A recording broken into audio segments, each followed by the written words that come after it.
Vous écoutez Tartarin de Tarascon, un livre écrit par Alphonse Daudet et lu par la voix modélisée de Guy Nadon. À mon ami Gonzague Privat, en France, tout le monde est un peu de Tarascon. Premier épisode. À Tarasconi, le jardin du baobab. Ma première visite à Tartarin de Tarascon est restée dans ma vie comme une date inoubliable. Il y a 12 ou 15 ans de cela, mais je m'en souviens mieux que d'hier. L'intrépide Tartarin habitait alors, à l'entrée de la ville, la 3e maison à main gauche sur le chemin d'Avignon. Jolie petite villa tarasconnaise avec jardin devant, balcon derrière, des murs très blancs, des persiennes vertes, et sur le pas de la porte une nichée de petits savoyards jouant à la marelle ou dormant au bon soleil, la tête sur leur boîte à cirage. Du dehors, la maison n'avait l'air de rien. Jamais on ne se serait cru devant la demeure d'un héros, mais quand on entrait, coquin de sort. De la cave au grenier, tout le bâtiment avait l'air héroïque, même le jardin. Oh, le jardin de Tartarin, il n'y en avait pas deux comme celui-là en Europe. Pas un arbre du pays, pas une fleur de France, rien que des plantes exotiques, des gommiers, des calebassiers, des cotonniers, des cocotiers, des manguiers, des bananiers, des palmiers, un baobab, des nopales, des cactus, des figuiers de Barbarie, à se croire en pleine Afrique centrale, à 10 000 lieues de Tarascon. Tout cela, bien entendu, n'était pas de grandeur naturelle. Ainsi, les cocotiers n'étaient guère plus gros que des betteraves, et le baobab, arbre géant Arbos gigantea, tenait à l'aise dans un pot de réséda. Mais c'est égal.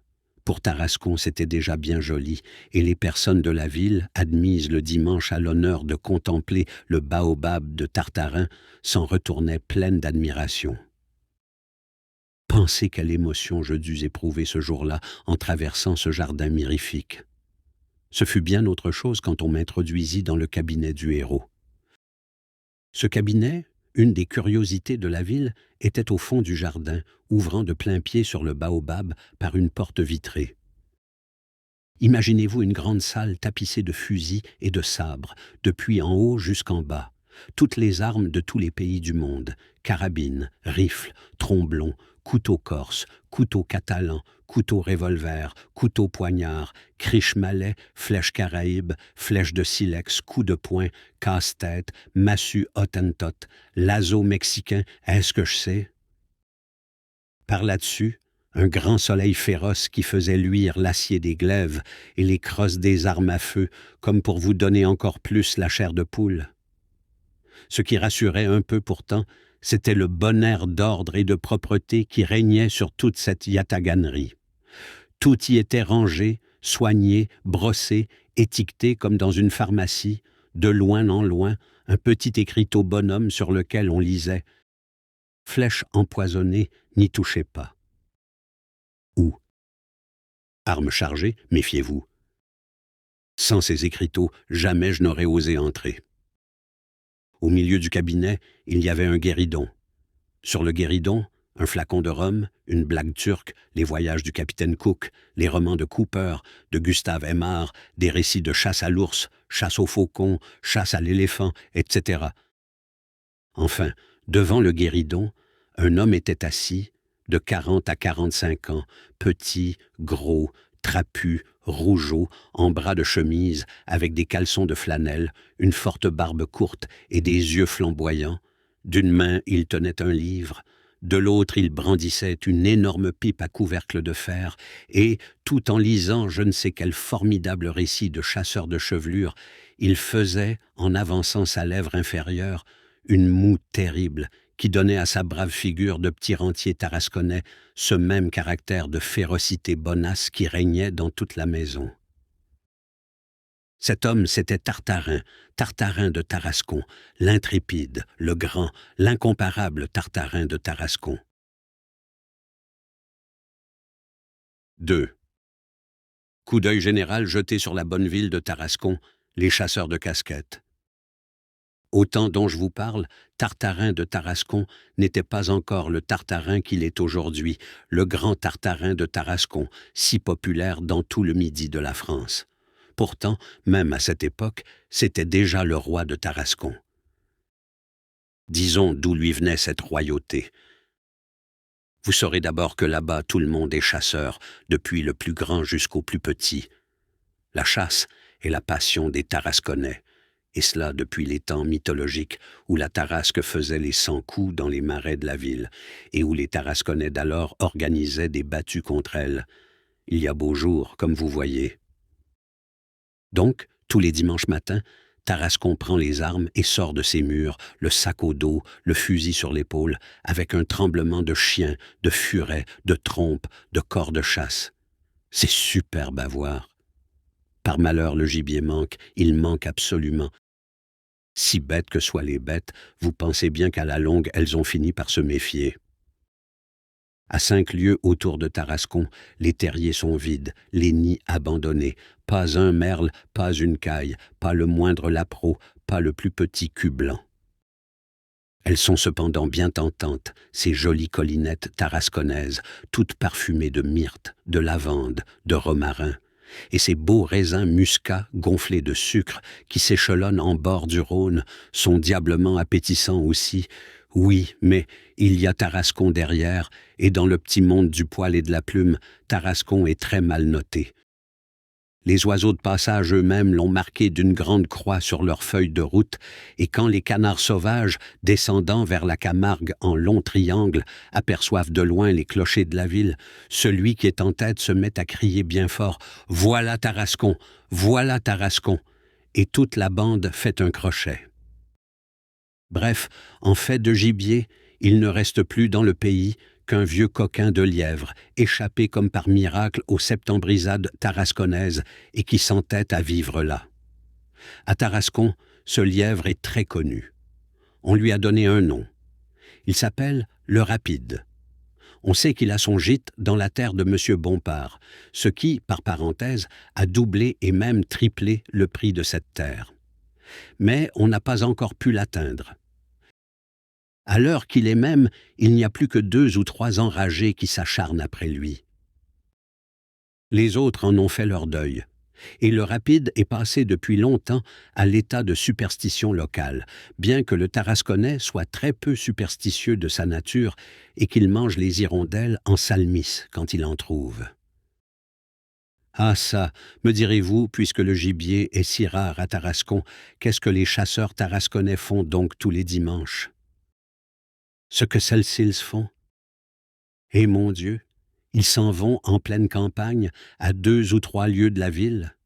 Ils se réunissent par petits groupes de 5 ou 6, s'allongent tranquillement à l'ombre d'un puits, d'un vieux mur, d'un olivier, tirent de leur carnier un bon morceau de bœuf en daube, des oignons crus, un saucisseau, quelques anchois, et commencent un déjeuner interminable arrosé d'un de ces jolis vins du Rhône qui font rire et qui font chanter. Après quoi, quand on est bien lesté, on se lève, on siffle les chiens, on arme les fusils et on se met en chasse. C'est-à-dire que chacun de ces messieurs prend sa casquette, la jette en l'air de toutes ses forces et la tire au vol avec du 5, du 6 ou du 2 selon les conventions. Celui qui met le plus souvent dans sa casquette est proclamé roi de la chasse et rentre le soir en triomphateur à Tarascon, la casquette criblée au bout du fusil, au milieu des aboiements et des fanfares. Inutile de vous dire qu'il se fait dans la ville un grand commerce de casquettes de chasse. Il y a même des chapeliers qui vendent des casquettes trouées et déchirées d'avance à l'usage des maladroits, mais on ne connaît guère que Bézuquet, le pharmacien, qui leur en achète. C'est déshonorant. Comme chasseur de casquettes, Tartarin de Tarascon n'avait pas son pareil. Tous les dimanches matins, il partait avec une casquette neuve. Tous les dimanches soirs, il revenait avec une loque. Dans la petite maison du Baobab, les greniers étaient pleins de ces glorieux trophées. Aussi, tous les Tarasconnais le reconnaissent-ils pour leur maître, Et comme Tartarin savait à fond le code du chasseur, qu'il avait lu tous les traités, tous les manuels de toutes les chasses possibles, depuis la chasse à la casquette jusqu'à la chasse au tigre birman, ces messieurs en avaient fait leur grand justicier synégétique et le prenaient pour arbitre dans toutes leurs discussions. Tous les jours, de 3 à 4, chez I. Armurier Costecalde, on voyait un gros homme, grave et la pipe aux dents, assis sur un fauteuil de cuir vert, au milieu de la boutique pleine de chasseurs de casquettes, tous debout et se chamaillant. C'était Tartarin de Tarascon qui rendait la justice, Nemrod doublé de Salomon. 3.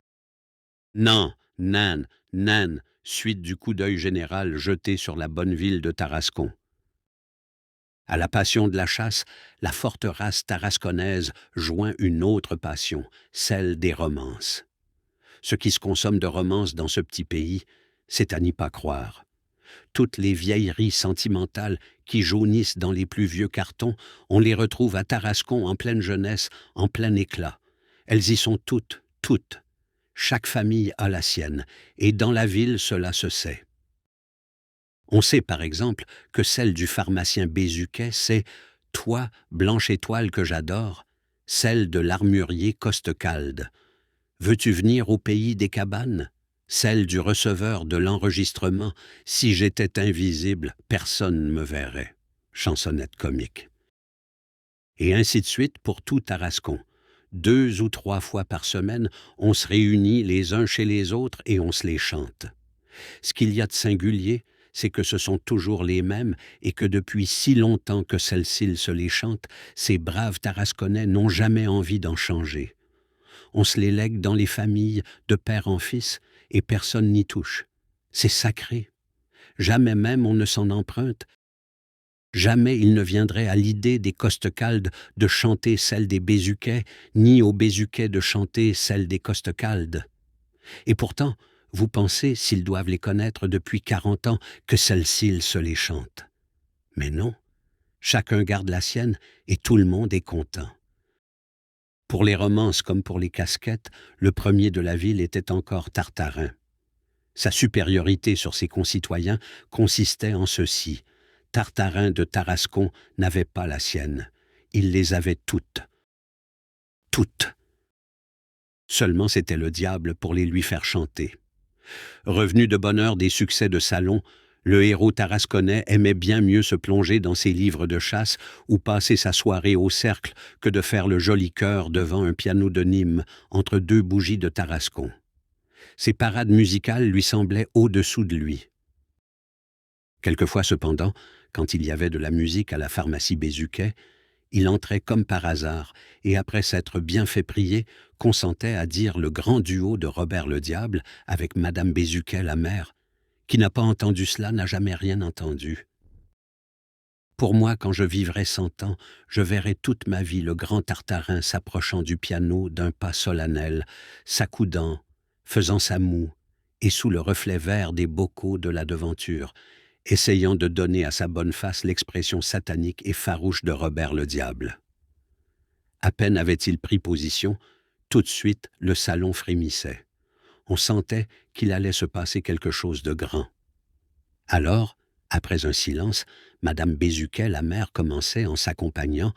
« Robert, toi que j'aime et qui reçus ma foi, tu vois mon effroi, bis, grâce pour toi-même et grâce pour moi. » À voix basse, elle ajoutait « À vous, Tartarin, et Tartarin de Tarascon, le bras tendu, le poing fermé, la narine frémissante, disait par 3 fois d'une voix formidable qui roulait comme un coup de tonnerre dans les entrailles du piano. Non, non, non, ce qu'en bon méridional il prononçait non, non, non. Sur quoi Madame Bézuquet, la mère, reprenait encore une fois grâce pour toi-même et grâce pour moi. Non, non, non, hurlait Tartarin de plus belle, et la chose en restait là. Ce n'était pas long, comme vous voyez, mais c'était si bien jeté, si bien mimé, si diabolique, qu'un frisson de terreur courait dans la pharmacie et qu'on lui faisait recommencer ses « non, non » 4 et 5 fois de suite. Là-dessus, Tartarin s'épongeait le front, souriait aux dames, clignait de l'œil aux hommes, et, se retirant sur son triomphe, s'en allait dire au cercle d'un petit air néglige « Je viens de chez les Bézuquet chanter le duo de Robert le Diable ». Et le plus fort, c'est qu'il le croyait. 4. Il. C'est à ces différents talents que Tartarin de Tarascon devait sa haute situation dans la ville. Du reste, c'est une chose positive que ce diable d'homme avait su prendre tout le monde. À Tarascon, l'armée était pour Tartarin. Le brave commandant Bravida, capitaine d'habillement en retraite, disait de lui « C'est un lapin ». Et vous pensez que le commandant s'y connaissait en lapin, après en avoir tant habillé. La magistrature était pour Tartarin. 2 ou 3 fois, en plein tribunal, le vieux président Ladevèze avait dit, parlant de lui, « C'est un caractère ». Enfin, le peuple était pour Tartarin. Sa carrure, sa démarche, son air, un air de bon cheval de trompette qui ne craignait pas le bruit. Cette réputation de héros qui lui venait on ne sait d'où, quelques distributions de gros sous et de taloches aux petits décrotteurs étalés devant sa porte, en avait fait le lord Seymour de l'endroit, le roi des halles tarasconnaises. Sur les quais, le dimanche soir, quand Tartarin revenait de la chasse, la casquette en bout du canon, bien sanglée dans sa veste de futaine, les portefaix du Rhône s'inclinaient pleins de respect, et se montrant du coin de l'œil les biceps gigantesques qui roulaient sur ses bras, ils se disaient tout à les uns aux autres avec admiration « C'est celui-là qui est fort, il a double muscle. » Double muscle. Il n'y a qu'à Tarascon qu'on entend de ces choses-là. Et pourtant, en dépit de tout, avec ses nombreux talents, ses doubles muscles, la faveur populaire et l'estime si précieuse du brave commandant Bravida, ancien capitaine d'habillement, Tartarin n'était pas heureux.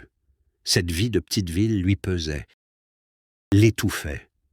Le grand homme de Tarascon s'ennuyait à Tarascon. Le fait est que pour une nature héroïque comme la sienne, pour une âme aventureuse et folle qui ne rêvait que bataille, course dans les pampas, grande chasse, sable du désert, ouragan et typhon, faire tous les dimanches une battue à la casquette et le reste du temps rendre la justice chez l'armurier Costecalde, ce n'était guère, pauvre cher grand homme. À la longue, il y aurait eu de quoi le faire mourir de consomption.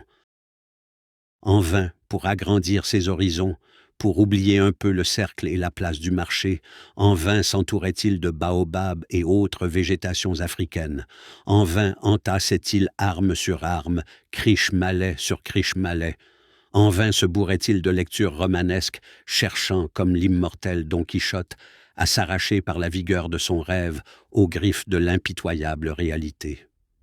Hélas, tout ce qu'il faisait pour apaiser sa soif d'aventure ne servait qu'à l'augmenter.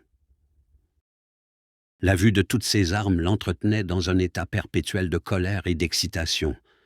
Ses rifles, ses flèches, ses lazos lui criaient « Bataille, bataille !» Dans les branches de son baobab, le vent des grands voyages soufflait et lui donnait de mauvais conseils. Pour l'achever, Gustave Aimard et Fenimore Cooper. Oh, par les lourdes après-midi d'été, quand il était seul à lire en milieu de ses glaives, que de fois Tartarin s'est levé en rugissant, que de fois il a jeté son livre et s'est précipité sur le mur pour décrocher une panoplie. Le pauvre homme oubliait qu'il était chez lui à Tarascon. Avec un foulard de tête et des caleçons, il mettait ses lectures en action et, s'exaltant au son de sa propre voix, criait en brandissant une hache ou un tomahawk « Qu'ils y viennent maintenant !» Nous espérons que vous avez apprécié cet aperçu. Pour continuer à écouter ce livre audio sur Google Play Livres, utilisez le lien dans la description de la vidéo.